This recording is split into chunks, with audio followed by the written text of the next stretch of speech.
Gano'n naman kapag nahuhuli, biglang hindi naman totoong babaero, 'di ba? Pero kitang-kita at ang huling-huli na may babae ka, dinidinay mo pa, sana inamin mo na lang. 'Di ba? Ano kami dito, syunga-syunga, ha? Syunga-syunga kami sa pagpili sa'yo. Mga yes, Pranay Bagets, me, Ganda Wanda, kasama nyo pa rin dito sa 101.1 Yes FM. At ang chika nga sa akin ay biktima ka na naman daw. Ay naku, pang ilang beses na to, yes, friend. Biktima ka na naman daw ng babaero. Grabe no, nagkalat pa rin kayo para kayong mga holdapper. Mga snatcher na hindi namin alam na hindi pala dapat namin pagkatiwalaan. Feeling ko mahalin tulad ko siya sa mga ganyan sa mga snatcher, holdapper, 'di ba? Kasi may mga judgment tayo. Halimbawa, sasakay ka ng jeep o kaya ng UV, 'di ba? May mga tao talaga mapapatago ka na lang ng bag. 'Di ba? Although ano lang naman yung judgment lang yun sa physical, pero kasi ngayon hindi na natin alam kung sino yung mga mangsasnatch ng phone. Minsan kasi napaka-formal pa ng suot, tapos modus pala.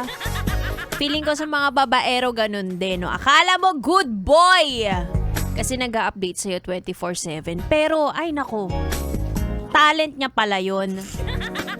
Isa siyang talentado. Kaya niya palang gawin na i-text ka ng good morning tapos good night sa iba.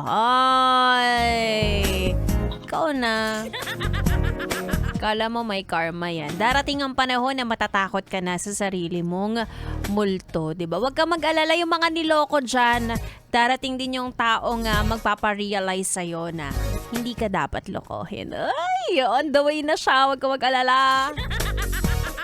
Na-traffic lang ng very, very light. And, 'di ba, lagi natin itatanong sa sarili natin or tinatanong sa mga sarili natin, bakit ba dumadaan ang mga cheaters sa buhay ko? Deserve ko ba 'to? May tinuturong lesson 'yan. Oo, kasi may exam pagkatapos. Pero meron at meron yan. Kung paano natapos ang relasyon mo, meron at merong ituturo yan. At yun lang ang kukunin mo. Hindi naman yung porkit niloko ka, ay manloloko ka na rin. Hay naku.